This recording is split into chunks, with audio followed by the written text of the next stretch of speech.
Good afternoon or good morning, depending on where you're joining us from. We're just really glad you're with us as we learn about promising practices on diversity, equity, inclusion, and accessibility, known as DEIA within the workforce system. Through today's webinar, we're going to learn how states and local workforce areas are increasing access and inclusion and addressing questions like, how can we advance equitable workforce practices that support improved outcomes for all participants and innovative services for employer customers? And what does it look like to acknowledge customers' intersecting identities to meet their strengths and unique needs? Today's webinar is hosted by the Center on Leadership for the Employment and Economic Advancement of People with Disabilities, or known as LEAD Center. We are a Workforce Innovation and Opportunity Act Policy Development Center, and we are led by National Disability Institute and Social Policy Research Associates, and funded by the Office of Disability Employment Policy at the U.S. Department of Labor. And together we facilitate the adoption and integration of inclusive WIOA programs, policies, and practices through research, technical assistance, and demonstration projects. Next slide. We want to ensure that all of you can fully participate in today's webinar. So let's take a few minutes to share some captioning and housekeeping tips. Today's webinar is live captioned, and the captions appear below the slide deck. Excuse me. You also have the option to open the captioning webpage in a new browser, and the links have been posted in the chat or will be momentarily.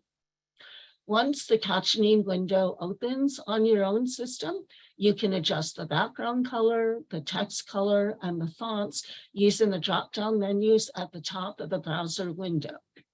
Next slide. We really encourage you to ask any questions that you might have about the content as we go through today's presentation.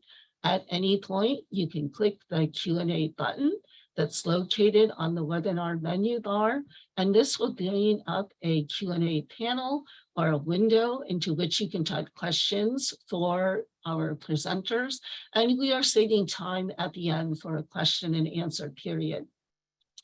Use the chat box if you're experiencing any technical issues or have questions for the technical support team. So to kick off our presentation, we would like to welcome Andy Arias, who is a policy advisor on the Workforce Systems Policy Team with the Office of Disability Employment Policy at the U.S. Department of Labor. Andy works on a number of federal policy initiatives focused specifically on WIOA implementation and economic advancement for individuals with disabilities. He works across government agencies to align policy in supporting WIOA implementation. He has focused on economic empowerment for underserved communities for the majority of his career. Andy is an adjunct faculty for Georgetown University. His area of focus is diversity and inclusion from an LGBTQ plus disability perspective. And Andy's background and expertise from the national, state, and local levels has also really helped to support national technical assistance activities around implementation of the U.S. Department of Labor funded disability employment demonstration project. So Andy, thank you for being with us today, and I will now turn it over to you for opening remarks. Thank you, Laura. That was such a great introduction. Good afternoon, everyone. I'm excited to welcome you to our webinar focused on promising practices of diversity, equity, inclusion, and accessibility in the workforce system. As Laura said, I'm Andy Arias, a policy advisor on the Workforce Systems team here at the Office of Disability Employment Policy, or ODEP. I identify disabled and my pronouns are he and him. I first want to thank my colleagues at the Lead Center for hosting this webinar and doing a wide variety of behind-the-scenes work to ensure that this webinar runs smoothly. I'd also like to thank the wonderful speakers from Minnesota and New York. Thank you for your tremendous efforts in moving the needle for individuals with disabilities, especially those from marginalized intersectional communities. Congratulations on all you've done to future the goals, which very much are in alignment with our goals to increase access and opportunity and advance workforce inclusion for all people with disabilities. I'm excited that we are concluding this year's National Disability Employment Awareness Month, or MDEAM, with this webinar. If you haven't already heard, this year's theme is disability, part of the equity equation, and it fits perfectly with this webinar. Diversity, equity, inclusion, and accessibility in the federal workforce is especially important to me as a person with significant disabilities and so many intersectional identities. I take great joy in knowing that we are pushing the envelope on DEIA efforts through policy. Growing up in the foster care and group home system, I didn't feel like there was a place for me in the workforce. And now, thanks to the promise of WIOA, I not only feel like there's a place for me in the workforce, but I feel like I have the opportunity to thrive. WIOA Section 188 is securing those promising employment and equity practices for all individuals, including those with significant disabilities and intersecting identities. And now I would like to pass it on to my esteemed colleague, Laura. Thank you.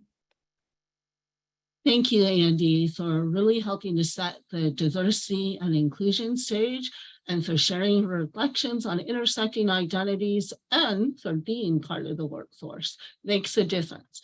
My name's Laura Glenick, and I'm delighted to be serving as a moderator for today's webinar. So let's get started. Next slide, please. We have an absolutely wonderful panel of presenters who are going to be sharing effective state and local practices in promoting equity and inclusion and diversity and accessibility. Joining us from the state of Minnesota, we have Heather and Ben, representing Minnesota's Department of Employment and Economic Development, also known as DEED. Heather Stein is the director for the Office of Diversity and Equal Opportunity and also serves as the state level Equal Opportunity Officer. Ben Balio is the director for the Governor's Workforce Development Board. Elena Thorne-Shea joins us from the local board in Minnesota. Elena serves as the Director of Workforce Development for the city of Duluth. And joining us from New York's Department of Occupational Resources at Hempstead Works Career Center, we have Maria Lombardi, who serves as a Disability Resource Coordinator. So thank you for Minnesota and for New York for joining us. Next slide, please.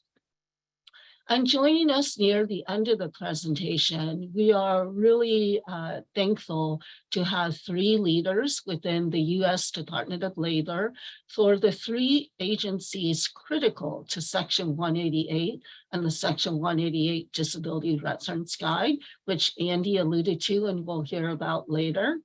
And they include Lee Persolet, who serves as chief of the Office of External Enforcement. He's representing the Civil Rights Center. Robert Kite, Director, Division of Adult Services and Governance, Office of Workforce Investment, and he is representing the Employment and Training Administration. And Chris Button, Supervisor Policy Advisor for Workforce System Policy with the Office of Disability Employment Policy. We look forward to hearing more from them near the end. Next slide, please. So through today's presentation on promising DEIA practices within the workforce system, you will learn how to create meaningful policies, practices, and procedures that positively impact equitable customer practices, how state and local workforce areas are moving the needle towards more inclusive and equitable practices, both within and outside the workforce system, how to effectively serve people with intersecting identities to ensure equal access to programs and services, and as I just mentioned, how the Section 188 Disability Reference Guide is being updated to provide the workforce system concrete ways to improve equity and inclusion. So with that, we're going to turn to our presenters and learn about concrete ways the workforce system can improve equity and inclusion. First, we're going to learn about Minnesota's systemic approach to economic equity. And Heather, I'm going to start and turn the presentation over to you. And Shannon, if we can turn the slide, please. Thanks so much, Laura. It's a privilege to join you today and share about the systemic approach to economic equity that we're utilizing in Minnesota's Department of Employment and Economic Development. Throughout my presentation today, I'll share an overview of some of the systems and tools that we're using to set strategic agency goals and driving our work, as well as a few tactics that we're using to make change within our agency that will ultimately have an external impact on Minnesota's broader workforce. All of the systems, strategies, and tools that I will share with you today have been integrated throughout our work at DEED. DEED is an acronym that I'll use throughout the presentation referring to our agency. And the intent is that these tools have been integrated to reduce disparities for historically underserved communities. As Laura mentioned, my name is Heather Stein. I'm the Director for Diversity and Equal Opportunity at the agency, and I have also been appointed by Governor Walz to serve as Minnesota's WIOA state-level Equal Opportunity Officer. I've been with the agency for 2.5 years, and I've served in Minnesota state government for about 9 years now, worked at a couple of different agencies, and have learned a number of promising practices to advance diversity, equity, inclusion, and accessibility. On a personal note, I am a mother to 2 daughters and live in Minneapolis, and I'm truly grateful to work in public service in a field that I'm really dedicated and passionate about. So I'm grateful for the opportunity to be here today. Next slide, please. So before we dive into the tools and frameworks that I want to share with you, I'd like to provide a little context around the wealth inequalities that we were seeing in Minnesota prior to the pandemic. In 2019, when it comes to income inequality, we saw that 26.8% of Black or African American Minnesotans had a household income that fell below the poverty level, as compared to 6.7% of white Minnesota households. When it comes to home ownership, 76% of homeowners were white in 2019, as compared to 25% of Black or African Americans. Now, in May of 2020, we were already working towards addressing some of these racial economic disparities in Minnesota. But at this point, we were nearly 6 months into the COVID-19 pandemic. And as many or all of you know, on May 25th, 2020, George Floyd was murdered by a former Minneapolis police officer. This put a really bright spotlight on Minnesota as protests and protests for racial justice ignited around the world. The simultaneous pandemics of COVID-19, racial injustice, and the economic disparities in Minnesota were exacerbated. And this created a really challenging inflection point for us in Minnesota and our central workforce agency. At this time, our leaders at DEED realized that we had a significant opportunity to change our systems in a way that creates economic, equitable outcomes, so that someone's disability status or the color of their skin would no longer predetermine their economic status in our state. And we decided to meet the moment and systemically combat the challenges that have long existed in Minnesota. Next slide, please.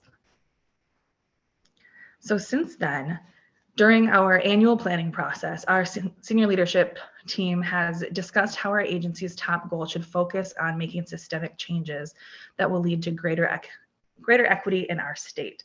So as you can see, our top goal in 2022 was to drive an economic comeback from the COVID-19 pandemic, focused on people and businesses who face systemic barriers to growth. And as the slide says, making progress towards racial equity doesn't require just one approach. It requires many, and it's the collection of all of those changes that position us to make systemic change. In order to do this, we needed to center equity in everything that we do. So we started thinking bigger. We gave all employees the opportunity to learn about what systems change means from various industry leaders. This led us to creating 5 transparent racial equity commitments that were shared publicly and explicitly included the feedback from Black, Indigenous, and people of color who are leaders throughout our state. We required every division leader at DEED to create ambitious equity goals that their teams would strive to achieve using an OKR system that I can share with you later. And we tracked these goals and our progress over time. And in order to support leaders in striving towards these goals, we developed an equity framework to help guide the decision-making process. And that framework allows us to center the customers who face systemic barriers and make more transformative change leading up to our top goal, as I shared before. And it also helped us to knock down existing silos within our large department so we could tackle similar goals from different parts of the system. And lastly, we focused on changing from the inside out. Like many other states, the diversity of Minnesotans is rapidly evolving. And in order to provide culturally responsive services to all Minnesotans, we need to ensure that our employees have the learning opportunities to understand the various cultural norms and needs of communities that we're serving, and providing them with tips and strategies to provide help and services to those who need our help the most. Next slide. So before diving into our models and frameworks, I want to do a bit of level setting so we're closer to being on the same page around language. So it looks like the content hasn't popped up. I don't know if you need to click it one more time there. Looks like it's going to come up bit by bit. That's okay.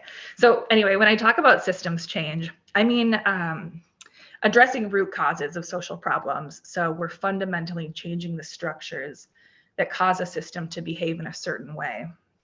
In order to close the gaps that we see in Minnesota, we need to ensure that race can no longer predict a person's success, and that's why we're centering communities of color as we target improvements.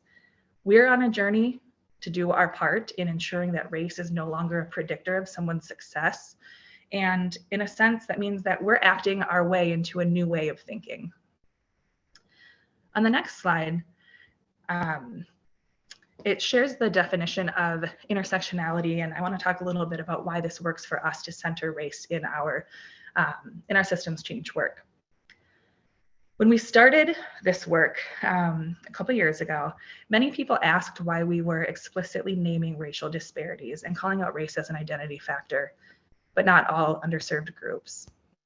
And the core reason for this lies in the concept of intersectionality. And Kimberly Crenshaw defined intersectionality as a lens, a prism, for seeing the way in which various forms of inequality operate together and exacerbate each other.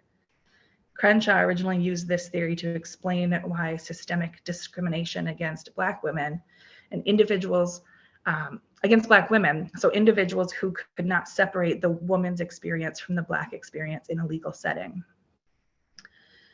Another example, some research that the National Disability Institute did in 2017. They wrote a report on financial inequality called Disability, Race, and Poverty in America, which included research on the financial conditions of individuals grouped by disability status and racial or ethnic identity. And it showed that reflects individuals who live at this intersection of race and disability do experience disproportionate levels of financial distress. So in Minnesota, we have some of the greatest racial disparities in the country when it comes to socioeconomic status. And when race is coupled with other underserved identity groups, such as being an individual with a disability, the disparities become greater. So examining race as a starting point for us and then digging deeper into that demographic data helps us to root our objectives in a place where we're targeting folks who face the most systemic barriers to economic equity. On the next slide, we're going to be transitioning into how we're making equity everyone's job at our agency. And as I've talked about, the most financially vulnerable populations in America is a group of individuals that live at the intersection of disability, race, and also ethnicity. And the simultaneous experiences of discrimination, the lack of access to economic opportunity, maybe due to racism or ableism, it really deserves urgent attention. And that's why we have made equity everyone's job at DEED. Next. We set our agency goals and our organizational priorities by using a tool or a system called OKRs, and that stands for Objectives and Key Results. So this allows us to create agency-wide goals and track progress and measure accountability throughout the process. On the next slide, we talk a little bit about the equity framework that we created. And the framework was intended to help teams build specific goals in that OKR process that address our top goal and focus on systemic change and the need to significantly advance equity in Minnesota. And this way, all of our goals really address the root causes of problems and position us to create excellent systems change focused goals. Some of the guiding principles for our equity framework are the concept that nothing happens in the real world unless it first happens in the images of our heads. That is a quote by Gloria Anzulada. There's another saying that many of you may have heard, do nothing about us without us, which is really a nod to engagement and engaging the people and providing people with a seat at the table to help make decisions about actions or strategies or policies that are going to have an impact on that community. And finally, to measure what we treasure, we need to have systems of tracking and accountability in place in order to assess the progress that we're making over time. Next. The next slide, it includes a snapshot of our 2021 to 2022 objectives. And looks like Laura put a link there for you. And we'll also include a link to our equity change framework that I referred to earlier. And we can go ahead to the next slide.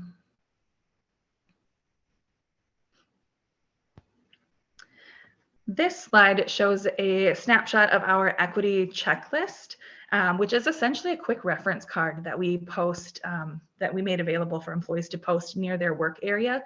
And it has 3 targeted questions that are pulled, kind of summarized from our equity change framework. And every decision that the commissioner makes in the commissioner's office needs to include responses to these questions, which is really important for his decision making. And the next slide. So finally, in order for economic equity for all Minnesotans to reverberate throughout the state, we are making internal transformation a priority. So for the next few minutes, I want to spend some time on how we're changing from the inside out. On the next slide, to talk a little bit about the transformation that we are in the middle of now, I will talk a little bit about 3 key areas of emphasis as to how we frame our diversity, equity, inclusion, and accessibility work. And those 3 buckets, those 3 pillars are focused on our culture, the talent within the employees of our workforce, and the education, the learning and development. When I describe culture, I mean making DEED a great place to work by celebrating diversity, encouraging authenticity, and creating synergy around our shared mission and values, and centering equity in decision-making across the agency. For talent, we mean attracting diverse talent to DEED, diversifying our leadership positions, and retaining a workforce that represents the Minnesotans' demographics, the demographics of Minnesotans that we serve. And education, we are focused on equipping DEED employees with intercultural skills and implementing systems of accountability that better position the agency to advance economic equity for Minnesota.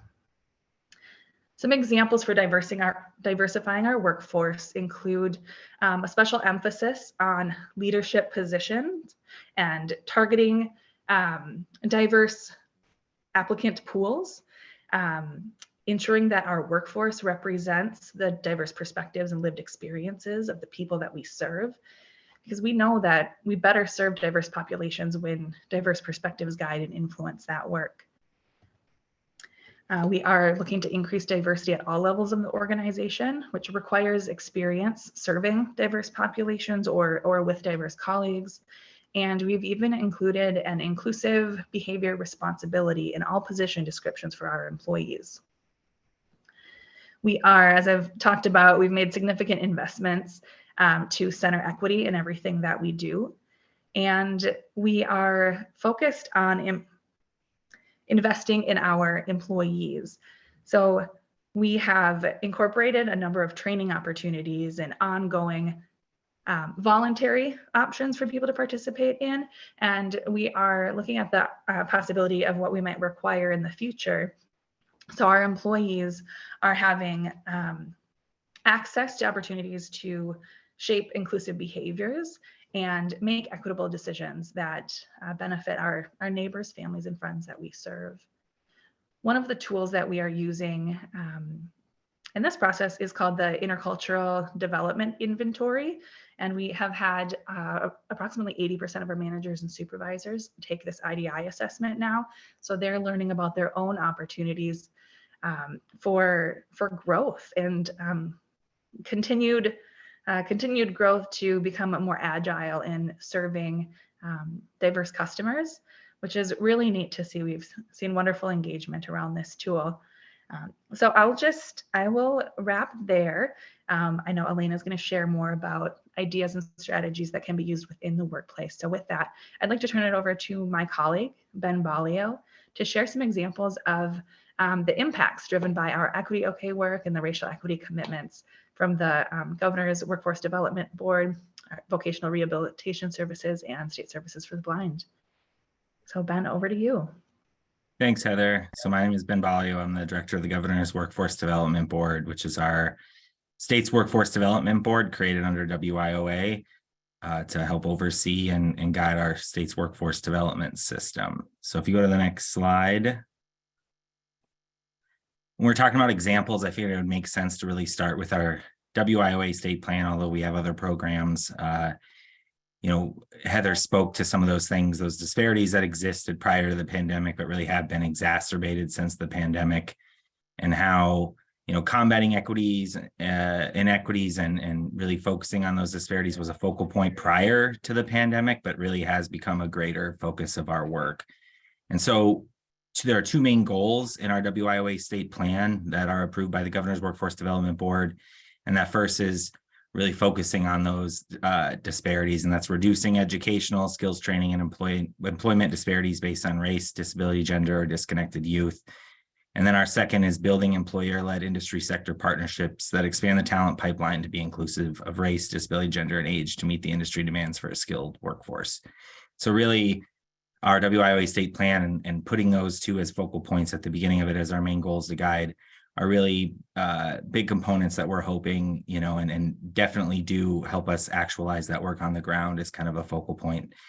And we are, in the process, like a lot of other states, and thinking about the work that we can do through our state boards to involve more folks at the table from the communities we're trying to better serve. And so, I think that's one tangible thing that we're doing for the board itself. But if we go to the next slide, please, we can talk a little bit about some of the programmatic things that are happening here in Minnesota, kind of from a broader perspective, but just when it comes to our vocational rehabilitation services, or VRS team, a good example of that intersectionality approach that Heather and others have spoken about is our VRS New Americans team, where not only are the program and the services being provided tailored to the needs of specific communities, but also, who staffs it and who's delivering that program really matters too, to make sure that the services are the right match for the individuals and the communities that they're working in.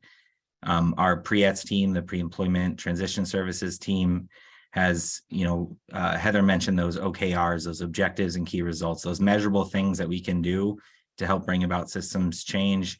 they've developed a number of those, including one very explicitly on equity and making sure, they're serving folks with disabilities, but they're also serving folks with that emphasis on reaching out to other communities, serving more BIPOC individuals. So that way there's a measurable result to those sorts of equity goals. And then just service delivery shifts to respond to communities and advocates. So for a number of years, advocates for folks with disabilities have come and said, there's the service delivery model, and having these brick and mortar locations can be good for some, but not for everyone. And so, that team's really kind of looked at the human services model and some of the other models that other community-based organizations use to deliver their service, to be out in the community more, partnering with libraries or others. And so that's one example where the VRS is, or some examples where our VRS team is really centering, DEI in their work and what they do.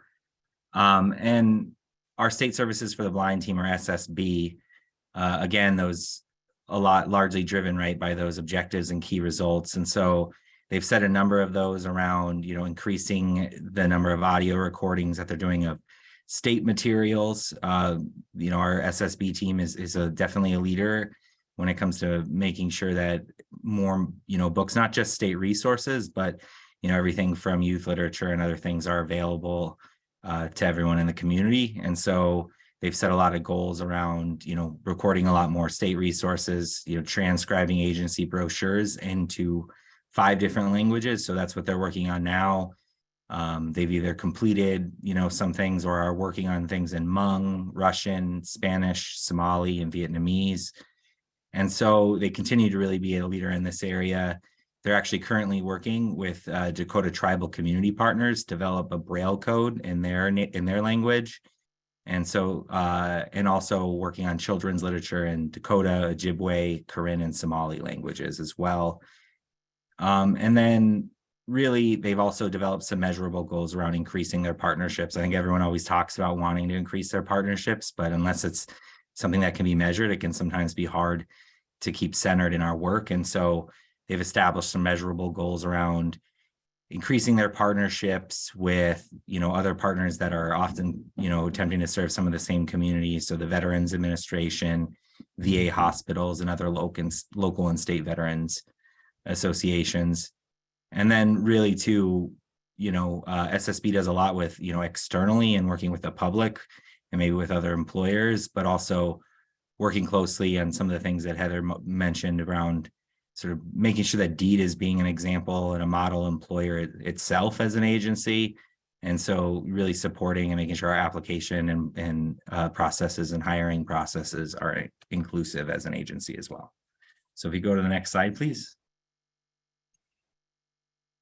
And I just wanted to mention a couple of things about some of the other service delivery shifts that the agency has made. So our Title III program has started doing more with libraries and other community partners. Again, sort of that making sure we're out in the community and not just relying always on the brick and mortar. And then a really big thing here is the inclusive workforce employer designation, or IWE as it's sometimes called. And so that actually came out of the Northwestern region of Minnesota, where a local board was really trying to help employers be more inclusive and help in their DEIA work as an employer. And then when more and more employers started getting interested in that work, they ended up really developing this framework that involves employers. What they've created is community workforce inclusion councils, and the local workforce board, and then DEED are all kind of working together to help employers achieve this designation that shows that they're an inclusive employer, and really helping those employer-centered DEIA work within their own organizations. DEED does a number of state-funded programs in the workforce development area, and a recent one just came out even around tech training grants and prioritizing specific communities that face disparities in technology industry, particularly BIPOC folks and certain youth. And so that's built right into the RFP to be centering those communities that have those greatest barriers. And then I think it's really important, and I think we all know, or anyone that's waiting around in the WIOA space or the workforce development space knows how most of the work happens really on the ground, right, at the local or regional area. And so one thing DEED does do is invest in regional funding. And, oftentimes the federal government or even state governments, they fund programs, but they don't always fund systems. And so one thing that DEE tries to do is invest in kind of filling in some of that gap. Obviously not all of it. WIOA has never been fully funded, but to help folks at the regional level do that. And so I think that's a great queue up for my colleague and partner in the city of Duluth, Elena Fauché. Elena? Yeah, thank you, Ben. And thanks everyone for the opportunity to be here and talk about this. So I wanted to just quickly share a local example of something that the Duluth Workforce Development Board put together. So the Duluth Workforce Development Board is obviously a local board. Just like all workforce boards, about half of the members are employers and the other half represent economic development organizations, education institutions, community organizations. Our board is 27 members, very active members. And then in addition to that, we have committees which invite other stakeholders to be involved in our work. One of the committees is the Equity Committee, which has been very, very active in addressing some of the disparities. So next slide.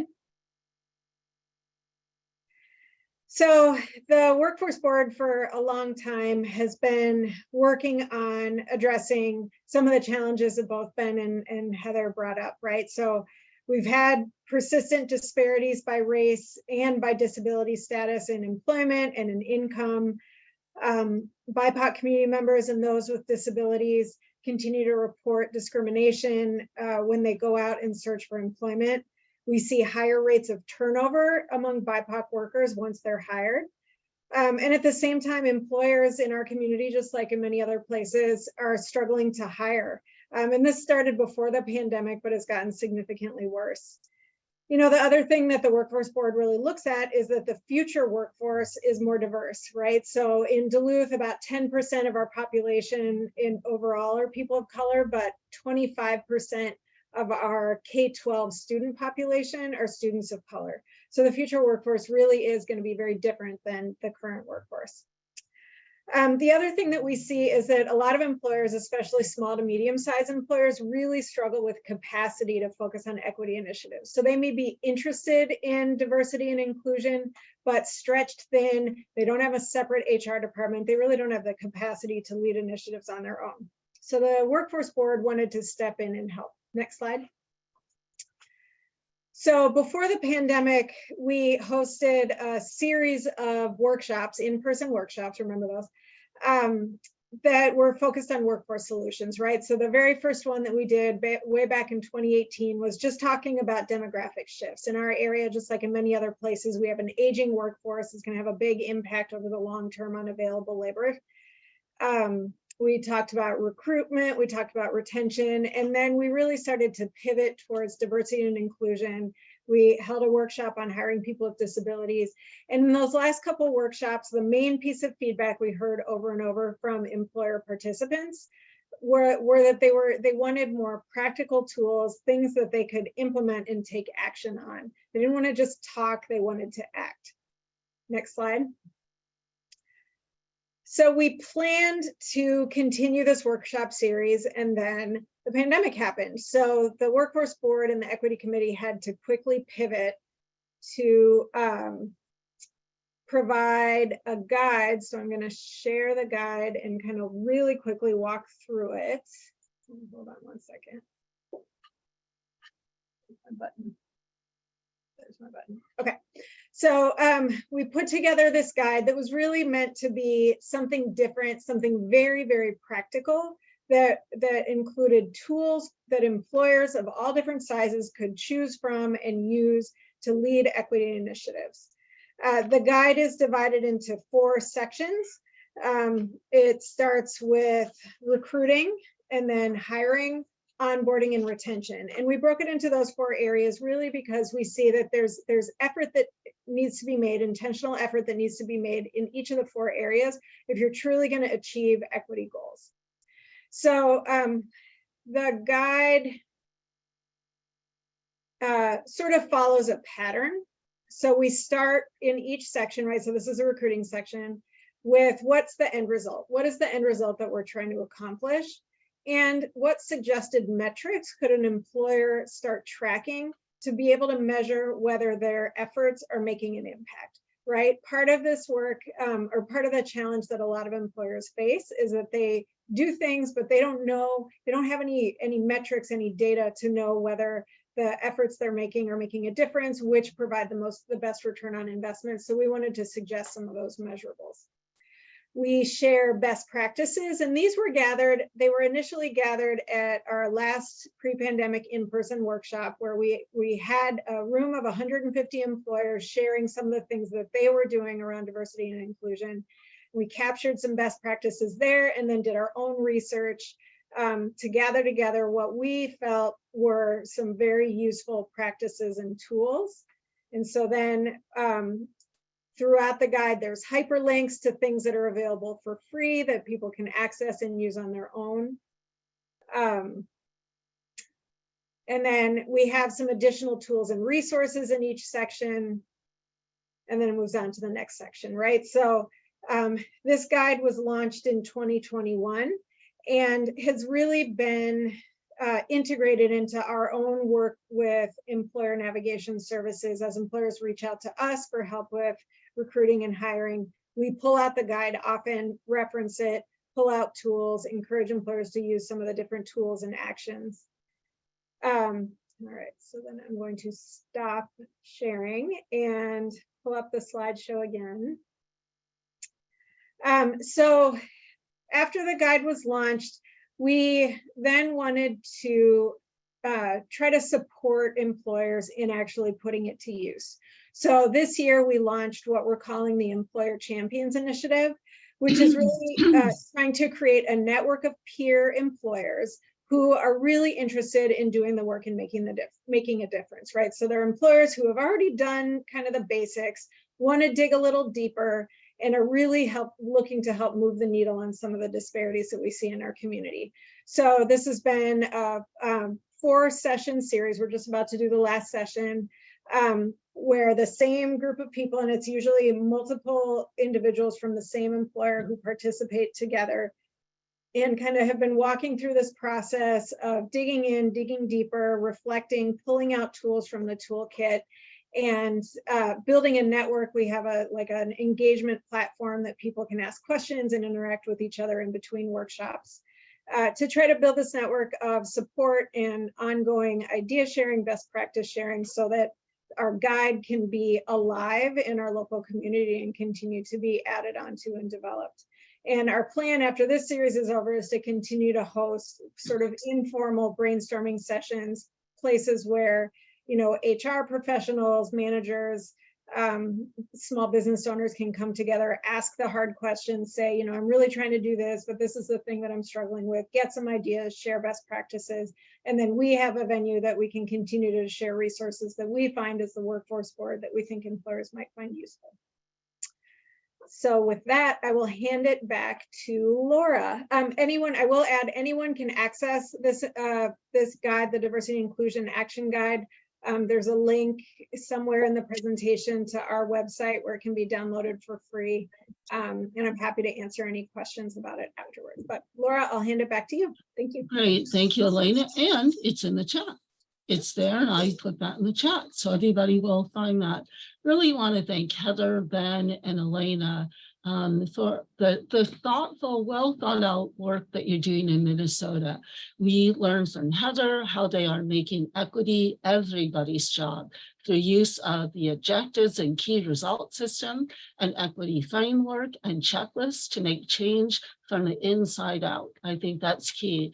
Ben shared examples of impact, including how funding is being used to also support equity work on the ground, such as Duluth's forward-thinking employer action guide, which Elena highlighted and shared how it really is helping employers increase diversity and strengthen inclusiveness in recruiting, hiring, onboarding, and retention.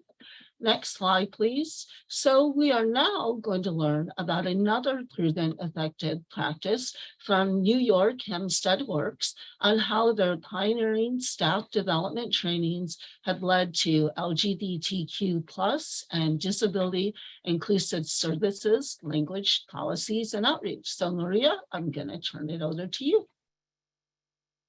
Thank you so much, Laura. Hello, and thank you for joining us for this webinar on promising practices on diversity, equity, inclusion, and accessibility, DEIA, within the workforce system. I am Maria Lombardi, and I'm the Disability Resource Coordinator for the Hempstead Works Career Center, also known as the Department of Occupational Resources, or DOR. DOR, for those of you who don't know, is located in the heart of a very diverse and underserved community. In addition, Hempstead is also the home of a very large number of helping agencies and service providers. Most, if not all, are partners of ours. I'm here today to speak to you about the LGBTQ+ inclusive webinar training series my office provided for our staff and local partners in September and October of 2021 and continues to offer. I'll be discussing the webinar series and the LGBTQ+ disability intersectionality. Intersectionality is described as a way of making visible the unique experiences of multiply marginalized people. I loved Kimberly Crenshaw's quote earlier, but I'm going to quote, according to the ADA National Network, when we take an intersectional approach, we acknowledge that every person has multiple identities, which together shape their everyday experiences of systemic oppression and or privilege. In addition, when the disability intersects with other marginalized identities, such as being female or an immigrant, that is when a person faces additional types of oppression. My career here at Hempstead Works Career Center began in 2008 as a career counselor and now as a disability resource coordinator through 2 rounds of the Disability Employment Initiative Project in 2014 and 17, and now with the 3-year pilot program known as New York Systems Change and Inclusive Opportunities Network, otherwise known as SION. Having worked in the field of workforce development as a disability resource coordinator, I can tell you that my experience strongly echoes the words of the ADA and Kimberly Crenshaw. Certainly during my 14 years here at Hempstead Works, I can tell you, next slide, please. I'm sorry. Certainly during my 14 years here at Hempstead Works, I can tell you that the intersectional approach is the most effective way to meet people where they are and connect with them to identify their challenges, goals, and needs.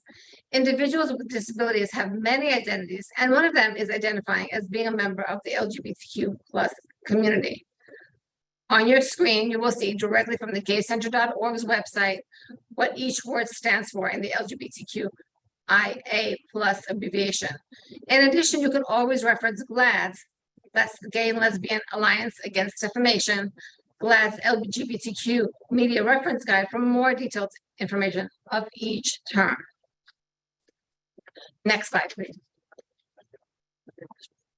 At Hempstead Works, our mission is centered on diversity, equity, inclusion, and accessibility in the workforce system. And it truly is. As part of this mission in 2021, when we partnered with Dawn Shedrick at Gentex Consulting to offer a 4-week LGBTQ+ inclusive webinar series for our staff and partners. The training series was developed to ensure that our career center and the staff that work in it are fulfilling the Hempstead Works mission on DEIA. We wanted to ensure that participants and community members identifying as being part of the LGBTQ+ community are always treated with DEIA, diversity, equity, inclusion, and accessibility, as well as dignity, respect, and understanding. Hempstead Works should always be an inclusive and accessible space for all job seekers and the identities that represent who they are. What you see before you now is a series description for our inclusive webinar series, straight from Dawn Shedrick at Gentex Consulting. In this description, you will see that the fact that research indicates that LGBTQIA+ clients face many barriers and inequities related to their sexual orientation and/or identities. For those of you who have worked with these clients or have friends and family members in this community, you most likely already know this without needing to see any research to support this fact. Next slide, please. The fact is very real, and that is the very reason why Hempstead Works took on this mission to offer LGBTQ+ inclusive training to our staff and our partners. In order to truly meet people where they are, you need to be able to understand their specific needs. The inclusive webinar series discussed the strategies that we as professionals in our fields could use to ensure professional and program efficacy in an affirming and welcoming environment. Too often you hear stories in the news about the inequities members of this community face, from discrimination to violence and hateful crimes. As service professionals, we must always strive to provide a welcoming environment for the people that we serve. And that includes everyone from every community, background, race, ethnicity, gender, sexuality, age, disability, or no disability. Next slide, please. As a professional, I've learned from one too many members of the LGBTQ+ community about the inequities they faced in their lives. Hempstead Works offered this training series to actively improve our capacity to serve this community and to always make them feel welcome here at the center. Having heard a story about a young individual identifying as LGBTQ+, who was turned away from a service provider when he reached out to them for help, I knew that this could never and should never happen in our center by any of our staff. Luckily, this individual sought and received help elsewhere, where they were treated with the respect and care they deserved. This is a happy ending to this story, particularly because this individual, in addition to being a member of this marginalized community, was also dealing with a mental health diagnosis and the challenges that come along with that. This was the secondary reason why this individual was seeking help. Even more reason why it was so sad that he was turned away. We extended this inclusive training invitation to our partners to further build capacity in our local region with our partners, our training providers, and other local community agencies. We knew that there was an increasing number of individuals in the LGBTQ community visiting our centers and needing our services.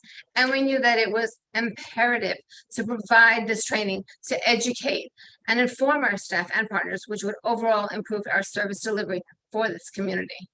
This training series helps to bring us one step closer to further embracing diversity, equity, inclusion, and accessibility, and also further understanding how important an intersectional approach is when serving our clients. Next slide, please. As you've seen in the slides, we did have staff raising some questions over the years or expressing uncertainty about how to properly address and serve individuals in the LGBTQ+ community. They wanted to do the right thing, sometimes not knowing exactly how. As an agency, when your staff are asking questions, they're in essence showing how much they care about their clients. It was and is our responsibility to answer their questions, as we did with this training series.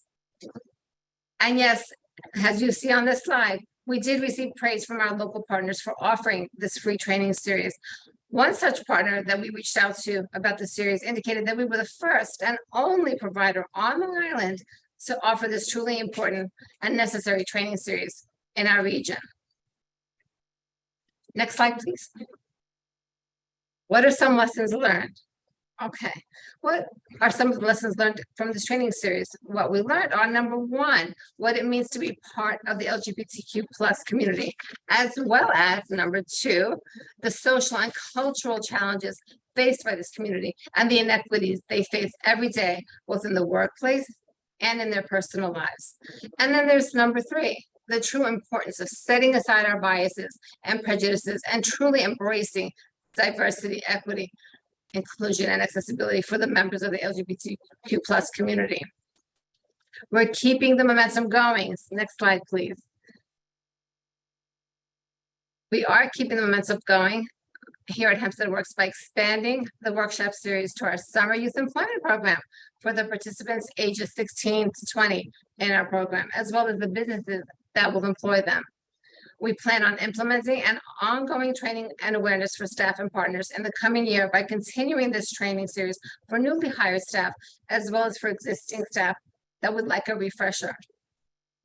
Currently, we have expanded the training series to include our newly hired disability resource coordinators throughout New York State for the Scion grant, as well as all the existing DRCs from previous DEI grants. That's the Disability Employment Initiative grants that preceded the Scion grant. This ongoing training will help us to develop new strategies and methodologies to continually improve the way we accept, understand, and assist members of the community in our career centers all throughout New York State.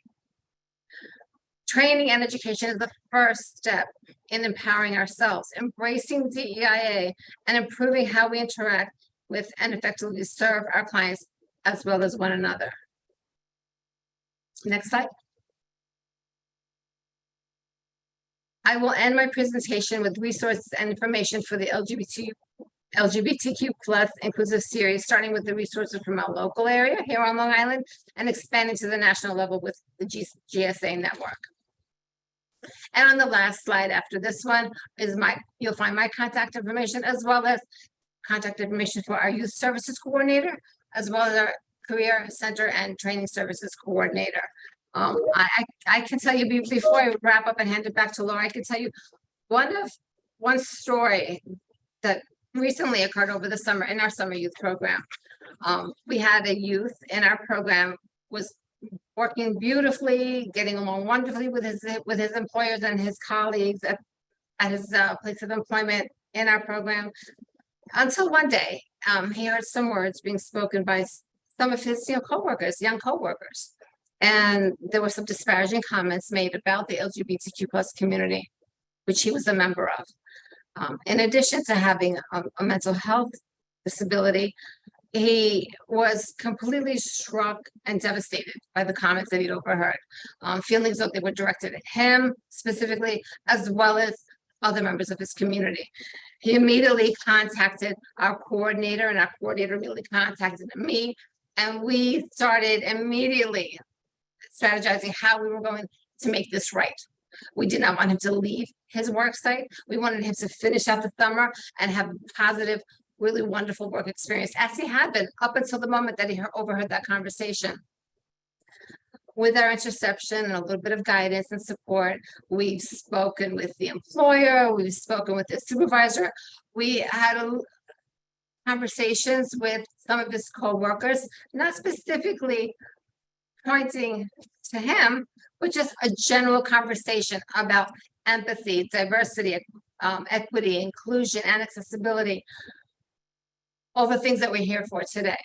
And I will tell you that after having a conversation with the youth and this young man and his co-workers and the employer, he went back to work the next day, finished up the summer, and everything was all smoothed over with his co-workers. You know, many times people don't realize that the words that they're speaking are harmful and hurtful to others. And sometimes you just, again, need to educate them and inform them what it is that they're saying.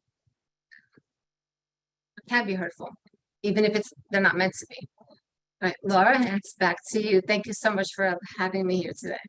Great. Thank you, Maria. I'm just so moved by the presentations from Minnesota and from New York, and really showing how bringing up the true challenges that exist, but how everybody is coming together to think of thoughtful, strategic ways to make it a more inclusive, diverse, and accessible center. Really great, Maria, for showing how this innovative training series is helping workforce staff and administrators truly understand the unique needs of the LGBTQ plus community, and really more inclusive practices that have been implemented as a result. Thank you all so much for that. If you go to the next slide. We have a poll. You've had an opportunity to learn about replicable state and local activities and practices that are helping to increase equitable access and inclusion within the workforce system. And before we turn it over to our Department of Labor representatives to learn how these and other DEIA practices are helping to inform guidance at the federal levels, we want to take a moment to hear from you about successful, promising, non-discrimination and equal opportunity practices that you are implementing at the state or local level to promote inclusion of underserved populations, including people with disabilities. So if you'll pull up the poll, please. And on this poll, well, we'd love to hear from you. Do you have policies, practices, and/or procedures currently in place at the local or state level that promote DEIA and workforce programs? You can let us know. If you do, please include your name and agency in the poll. And then when you exit today, please use the post-webinar survey to provide additional details about your DEIA effort.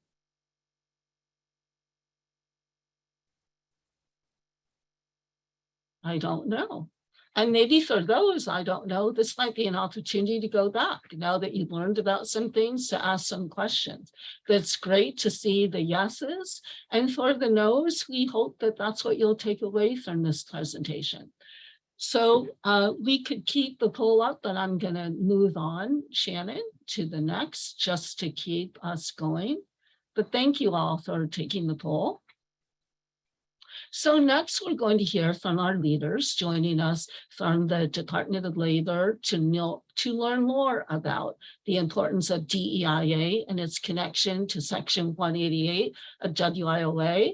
As a reminder, our leaders include Robert Kite, representing the Employment and Training Administration, Lee Persolay, representing the Civil Rights Center, and Christopher Button, representing the Office of Disability and Employment Policy. And I will first turn the presentation over to Robert Kite to get us started, to provide some words from the Employment and Training Administration. Robert, I'll turn it over to you. Thanks, Laura. As you said, I'm Robert Kite, Director of Adult Services and Governance within the Employment and Training Administration. And my portfolio primarily consists of the WIOA Adult Services, Dislocated Worker programs, as well as the Wagner-Pfizer and the National Dislocated Worker Grants programs. I want to first join Laura and send kudos to the presenters from New York and Minnesota today.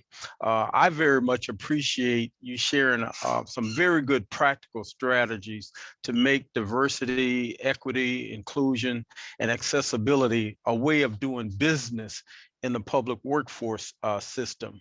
As most of you know, that ETA partners with state and local workforce development boards to oversee the delivery of workforce services through more than 2,300 American job centers across the country.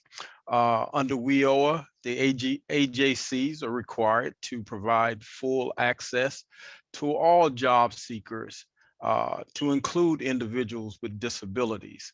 And I think if we're honest, we could say that some probably do a better job at fulfilling their responsibility than others. So it's really very timely and appropriate today to have this conversation on Section 188 of WIOA. I will tell you that ETA's leadership is committed to ensure that the workforce system services are provided and there's accessibility to underserved and marginalized communities, not only in our WIOA programs, but through all of our funded workforce development initiatives. In fact, these days you can't get a policy out, funding announcement that DEIA must be fully embedded into our policies and programs and funding initiatives to help drive this change in the workforce. So I'm glad to be here. And with that, I will pass the baton on to Lee. Lee? Thank you. I appreciate that very much. My name is Lee Persolay, and I'm Chief of the Office of External Enforcement at the Civil Rights Center at the U.S. Department of Labor. Today, I'm going to spend a few minutes talking about the WIOA Section 188 regulations that apply to applicants, participants, and entities within the workforce system. The WIOA Section 188 regulations are quite detailed, and given the limited time that we have available today, I'm only going to talk about them in a summary way. I encourage each of you to review the regulations in order to better understand the rights and responsibilities in more detail. So let's get started. Let's see, next slide.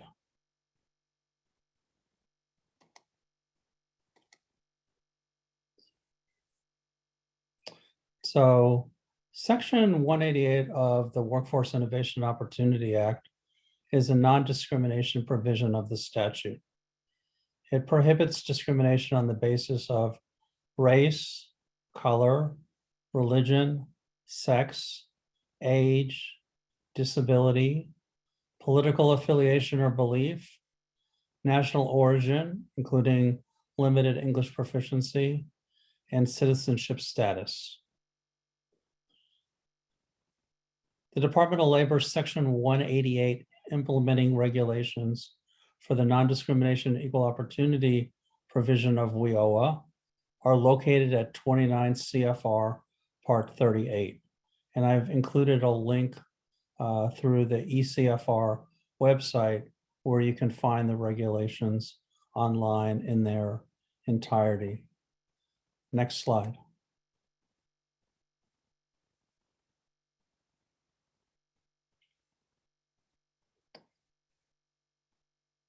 The U.S.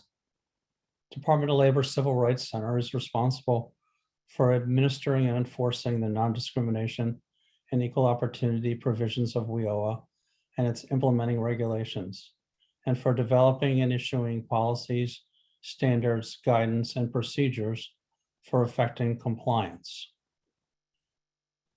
Section 188 and its implementing regulations prohibit discrimination against individuals in any WIOA Title I financially assisted program or activity, which includes job training for adults and youth and programs or activities provided by recipients at American Job Centers. American Job Centers are also known as one-stop centers. Next slide, please. These programs or activities may not refuse to offer or provide services to individuals because of the prohibited bases we just talked about: race, color, religion, sex, national origin, age, disability, or political affiliation or belief. Discrimination on these bases is also prohibited against employees who are employed in the administration of or in connection with any WIOA Title I financially assisted program or activity. Next slide, please.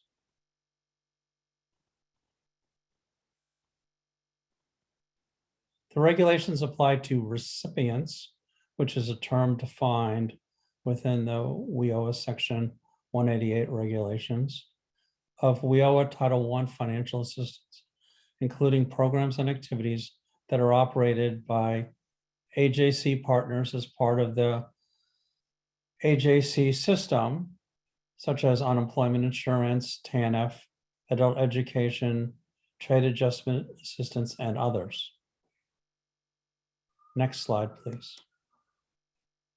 The regulations also apply to programs and activities that are part of the one-stop delivery system that are operated by one-stop partners listed in Section 121B of WIOA, which is 29 USC 3151, to the extent that the programs and activities are being conducted as part of the one-stop delivery system, and the employment practices of a recipient and or one-stop partner to the extent that the employment is in the administration of or in connection with programs and activities that are conducted as part of the WIOA Title I or one-stop delivery system. Next slide. So now I'm just going to highlight some of the regulatory provisions. This is really a very, very brief overview. So I've only highlighted a few provisions. Again, I encourage people to take a look at the regulations themselves, which are much more detailed and cover many other bases of discrimination as well as other issues. But for the highlights, we have in the regulations a general prohibition on discrimination, and which reads, no individual in the United States may, on the basis of race, color, religion, sex, national origin, age, disability, or political affiliation or belief, or for beneficiaries, applicants, and participants only on the basis of citizenship or participation in any WIOA Title I financially assisted program or activity, be excluded from participation in, be denied the benefits of, be subjected to discrimination under, or denied employment in the administration of or in connection with any WIOA Title I financially assisted program or activity. Next slide, please. The regulations also have a specific section related to discrimination prohibited based on sex. I've just included here the initial language in that section. There's more detailed language in this section as well.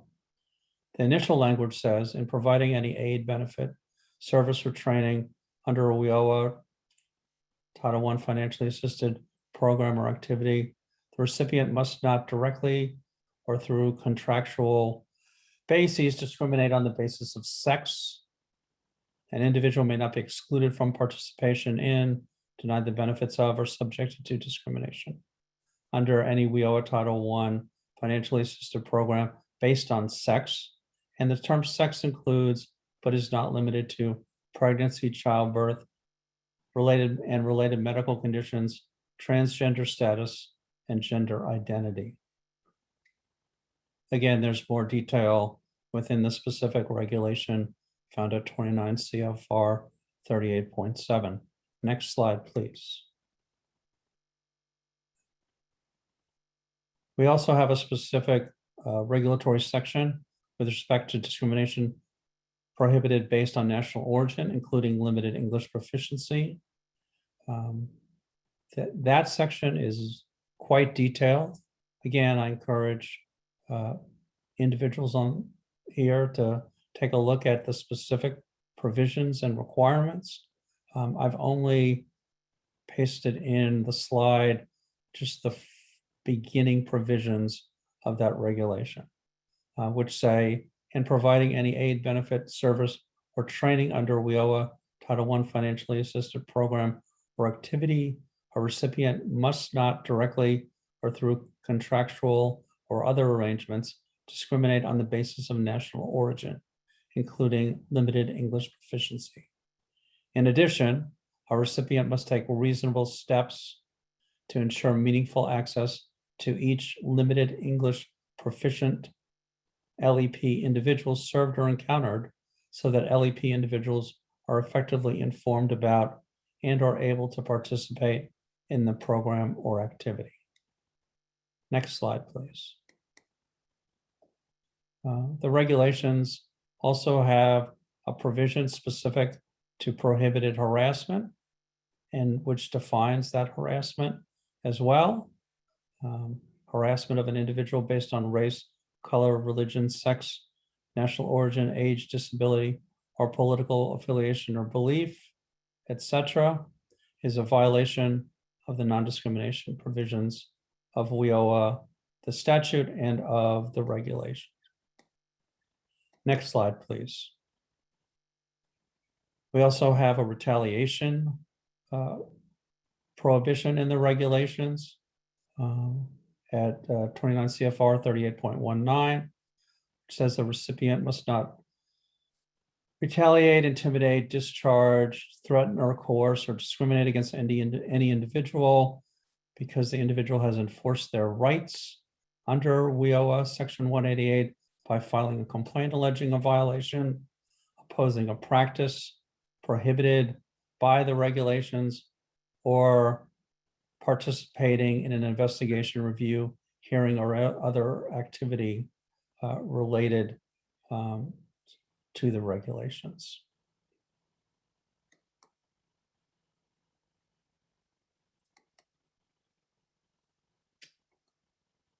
And then I'm just going to talk briefly about some of the disability provisions. So next slide. The regulations requirements concerning individuals with disabilities generally parallel the ADA and the requirements under ADA and Section 504 of the Rehabilitation Act. Next slide. So there's a general provision with respect to discrimination prohibited based on disability. There are 12 or 13 different subsections under the general provision. The first one or two are set out in this slide, which say discrimination includes denying a qualified individual the opportunity to participate in or benefit from aid, benefits, service, or training. It also includes providing a qualified individual with a disability any aid, benefits, service, or training that is not equal to what is offered to others, or that is not as effective. These provisions closely parallel the general prohibitions against disability discrimination in the ADA. Next slide. And then, like the ADA, there are other requirements in our regulations that are related to individuals with disabilities. They include providing reasonable accommodations, providing reasonable modifications in policies, practices, or procedures, providing effective communication, including auxiliary aids and services, ensuring physical accessibility, and providing accessible electronic and information technology. And I know my time is running short, so I'm going to go ahead and turn it over to Chris Button at this point. Thank you so much, Lee.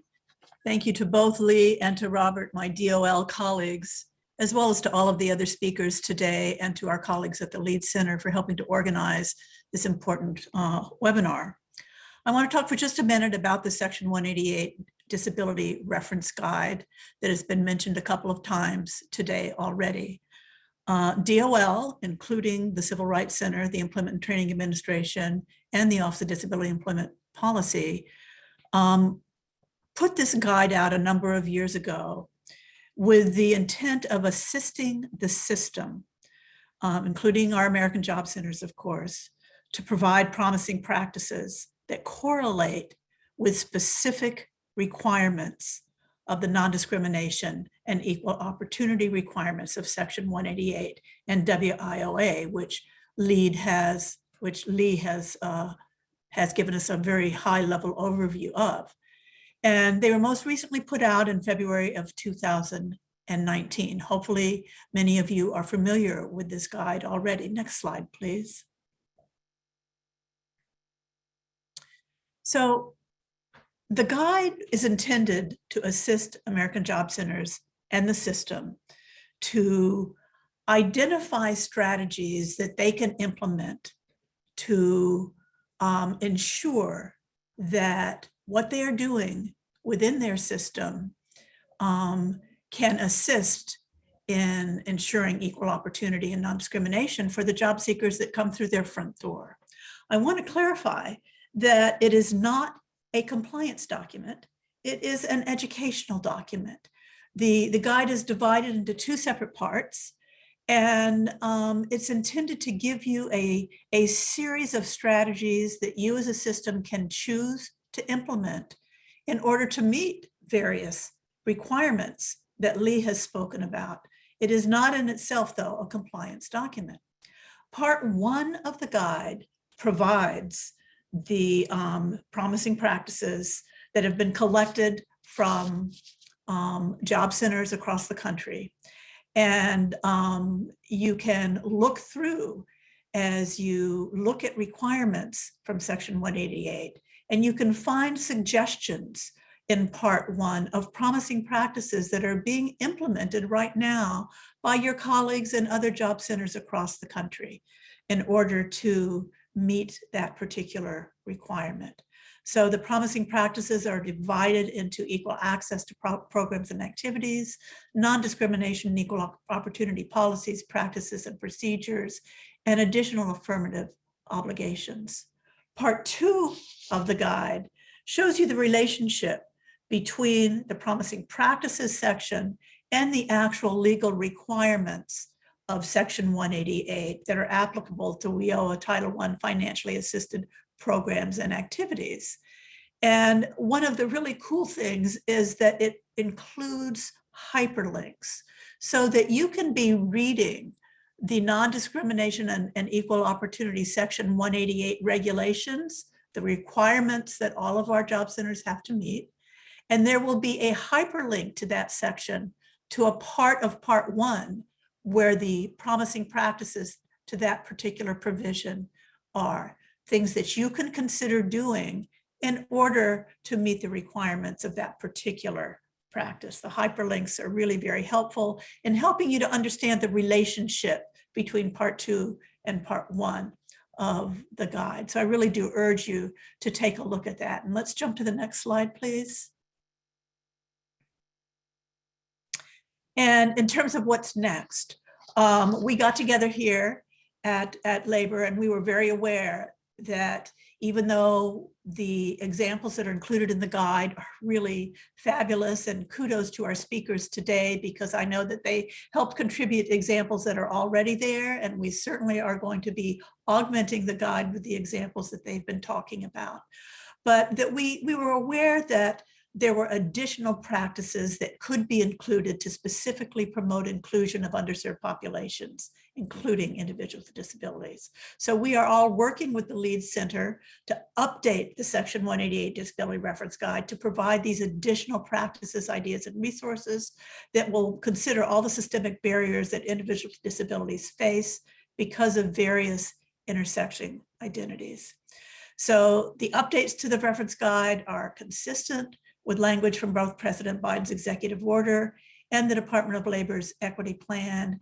We're actively working on these updates right now, and we hope to be able to release the updated guide late this year or at the latest early next year. We really do encourage you to take a look at it and to make every effort to see how the DEIA strategies might be incorporated into your own service delivery within your own part of the workforce development system. Laura, I'm going to hand it right back over to you. Great, thank you, Chris and Robert and Lee. This all goes together with the poll that we had earlier, learning about some of you said you don't know. So I hope that you do look at the Promising Practices Guide that exists and that you look forward to the one that's coming out. And then the relevance and the importance of Section 188 and DEIA. We have so many questions and we have a few minutes, so I'm going to touch on a couple of them that we have time for. And I think I'm going to look first to Heather and Ben. We have a question, and I think this is appropriate again in regard to the response to the poll. And the question is, do you have any recommendations for ways that people can connect with their state workforce development board to advance DEIA efforts for those who maybe don't have an existing connection to their state board? That's a tough one because the thing about state workforce development boards is they're very unique based upon the different states. So here in Minnesota, our state workforce development board is within our primary state workforce agency, DEED. And that's the case, I think, for about roughly half maybe of state workforce boards, but sometimes they're housed in like a Department of Commerce, or sometimes they're a standalone agency, sometimes they're in the governor's office. So yes, that's a tough one to answer.